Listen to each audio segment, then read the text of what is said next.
Carper, whose commitment, along with your excellent member of the House of Representatives, Representative Blunt Rochester, is a big part of why we were able to celebrate this good news today. And also thank you to Amtrak Chair Kosha and Stephen Gardner, who you heard from. And I want to thank my own colleagues at the DOT who have worked so hard on this, from our Deputy Secretary, Polly Trottenberg, through everybody at the Federal Rail Administration. We've been waiting a long time for this day. The name, the reputation, the very identity of the United States of America is inseparable from the idea that we should be the best in the world at everything. But when it comes to passenger rail in this country, too often, in too many places, America has settled for less. In Washington, a lack of ambition, a lack of resources, and a lack of political will meant that we fell behind our peers when it came to the quality, reliability, and speed of our rail service. Even the Northeast Corridor, the busiest and best resourced passenger rail route in the country, did not get the resources it deserved until now. We are here not only because President Biden is the most serious believer in passenger rail to lead this nation in modern memory, but because he brought the leadership, the ambition, and the political will to make sure that we made the biggest hard dollar investment in passenger rail in modern history. We in America believe that we should have the best of everything, and when it comes to passenger rail under President Biden, America is finally beginning to put its money where its mouth is. Today, the President's going to announce a series of investments that include some of the most significant, large, and complex public works projects in modern U.S. history. These projects have a range of different qualities, but they have two things in common. One, we can't go without them. And paradoxically, two, we have gone without them for far too long and still would if it were not for President Biden's determination and support from leaders in Congress to get it done. This was far from inevitable. We saw many promises over the years, especially recent years, to do big things, but it never actually happened.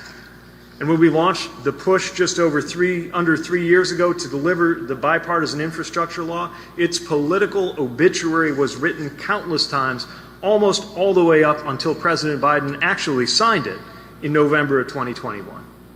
But now, Infrastructure Week is a punchline no more. 2 years into what will come to be known as America's infrastructure decade.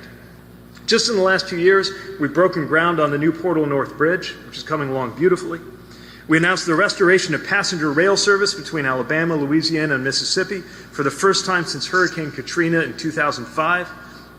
And I visited projects where we're improving safety and reliability on freight rail lines that carry flammable materials through Elkhart, Indiana, carry food products through Grand Island, Nebraska, and carry cargo through Washougal, Washington. Hundreds of projects underway across the country, and more where that came from. And today, the President will announce the biggest and latest news yet. Rail improvements that are an order of magnitude beyond what we've seen in the recent past, and not a moment too soon. Because the excellence that we have experienced on our rails has all been thanks to the people who make it all possible, who have been asked to work with resources knowing that they're needed and deserve to be more. Now it's happening.